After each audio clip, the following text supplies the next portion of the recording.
कुंभ को लेकर रेलवे भी खास तैयारी कर रखी है। अपने यात्रियों को बेहतर सुविधा देने के लिए काफी प्लान किया गया है। इस प्लान क्या है, किस तरीके से तैयारी जो है वो की गई है, हम बात करने के लिए हमारे साथ उत्तर मध्य रेलवे के सीपीआरओ शशिकांत त्रिपाठी सर हैं। सर, आपका श्रेष्ठ यूपी में स्वागत है। किस तरीके से उत्तर मध्य रेलवे ने किस तरीके से व्यवस्थाएं की है, इस बार स्पेशल ट्रेनों को किस तरीके से चलाया जा रहा है और भीड़ को कैसे कंट्रोल किया जाएगा? देखिए, सबसे मेन चीज आती है कि जो भी हमारे श्रद्धालु महाकुंभ के दौरान आए हैं उनको उनके गंतव्य तक हम लोग सुरक्षित वापस पहुंचा सकें। इसके लिए सबसे ज़्यादा आवश्यकता होती है कि हम लोग जो मेन नहान के पर्व हैं वो उन दौरान ज़्यादा से ज़्यादा संख्या में एक शॉर्ट डिस्टेंस स्पेशल ट्रेनों का संचालन कर सकें और उन स्पेशल ट्रेन से यात्री कम से कम यहाँ से निकल के अपने जो उनका होम डायरेक्शन है उस डायरेक्शन में एक इस दूरी तक पहुंच सके कि वहां से फिर वो अन्य साधनों के माध्यम से अपने गंतव्य तक सुरक्षित रूप से पहुंच सके। अब इसमें बात करें तो जो कुंभ में है, प्रयागराज एरिया में हमारे 9 स्टेशन आते हैं जो कि प्रयागराज की ही टेरिटरी में पड़ते हैं, जिसमें से अगर बात करें तो उत्तर मध्य रेल का प्रयागराज जंक्शन, नैनी, छौकी और सूबेदारगंज स्टेशन, ये इलाहाबाद मंडल प्रयागराज मंडल के अंतर्गत प्रयागराज उत्तर मध्य रेल में आता है। इसके अलावा उत्तर रेलवे के लखनऊ मंडल में प्रयाग स्टेशन, फाफामऊ स्टेशन और इसके अलावा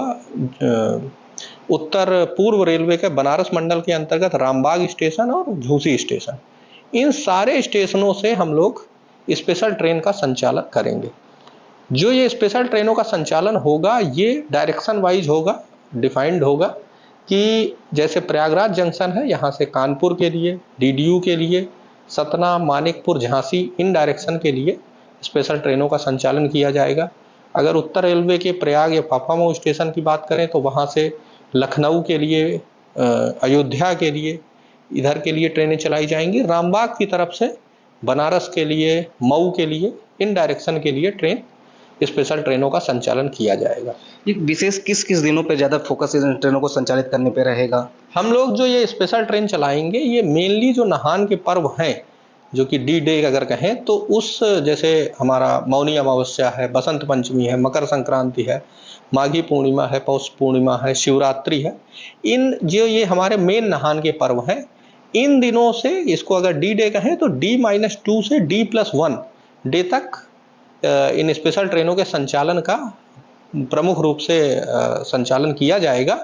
बाकी इसके अलावा भी अगर आवश्यकता होगी तो हम बाकी दिनों में भी कुछ स्पेशल ट्रेनों के संचालन पे रेल प्रशासन विचार करेगा और अगर आवश्यकता महसूस होगी तो वो भी चलाई जाएंगी। परंतु अभी जो हम लोग प्लानिंग कर रहे हैं वो इन जो हमारे नहान के दिन हैं उन दिनों में D-2 to D+1 स्पेशल ट्रेनों के संचालन पे विशेष फोकस रहेगा और इसमें हम लगभग 900 विशेष रेलगाड़ियों की प्लानिंग ऑलरेडी कर चुके हैं। और एक खास बात ये रहेगी इस बार के कुंभ के दौरान कि हम लोग जो यहाँ प्रयागराज से हैं ट्रेनें चलने वाली, उसमें से लगभग 50% ट्रेन को हम टाइम टेबल्ड कर देंगे। टाइम टेबल करने से ये होगा कि आपको पहले से हम यात्रियों को भी पता रहेगा कि वो भले स्पेशल ट्रेन है लेकिन पहले से डिसाइडेड रहेगा कि इतने बजे इस डायरेक्शन के लिए एक स्पेशल ट्रेन चलने वाली है। बाकी 50% ट्रेन वो उसी समय जिस डायरेक्शन का ट्रैफिक अधिक होगा एसेस करके और बाकी 50% ट्रेनों का संचालन किया जाएगा। सर, ये तो पास में जो दूर से लोग आए हो तो क्या उनके लिए भी विशेष कोई तैयारी की? देखिए, एक तो ये है कि जो दूर से यात्री आते हैं उनके लिए हमारी बहुत सारी लॉन्ग डिस्टेंस ट्रेन है जो ऑलरेडी चल रही हैं और कुंभ के दौरान भी बहुत सारे यात्री उन स्पेशल ट्रेनों से, उन जो रेगुलर ट्रेन हैं उनसे लॉन्ग डिस्टेंस के यात्री आएंगे। इसके अलावा अभी रेलवे बोर्ड के स्तर पे पूरे इंडियन रेलवे से ये डिमांड की गई है कि कितनी जगहों से किस तरह से लॉन्ग डिस्टेंस स्पेशल ट्रेन की डिमांड है। अभी उसको जैसे ही रेलवे बोर्ड से स्वीकृति मिल जाएगी उसके बाद लॉन्ग डिस्टेंस की हम लोग कितनी ट्रेन चलाएंगे उस पर भी रेल प्रशासन निर्णय अभी तुरंत ही ले लेगा। सर, कुछ धार्मिक स्थलों से जो ट्रेनें आएंगी तो उस पर क्या विशेष कुछ सीट बढ़ाने या बोगी बढ़ाने की बात चल रही? नहीं, अभी हम लोग जो हमारी रेगुलर ट्रेन चल रही हैं उनमें जिसमें भी ऑगमेंटेशन संभव है, वहाँ की लाइन कैपेसिटी के हिसाब से, जो रेक का मेंटेनेंस की फैसिलिटी होनी चाहिए, वहाँ पे पिट कितने लाइन की है उसके हिसाब से हम लोग उन सभी ट्रेनों में मैक्सिमम कोशिश कर रहे हैं कि हम लोग उनको ऑगमेंट कर दें। इसके अलावा जो मेला के दौरान स्पेशल ट्रेनें चलेंगी वो भी लगभग अपने कंपोजिशन के हिसाब से 16 या 20 कोच की जो लगभग हमारी एक मैक्सिमम लेंथ होती है, उस तरह की ही ट्रेनें चलाई जाएंगी ताकि अधिक से अधिक लोग एक ही बार में क्लियर करते चले जाएं। सर, इतनी गैदरिंग होगी, सबसे ज़्यादा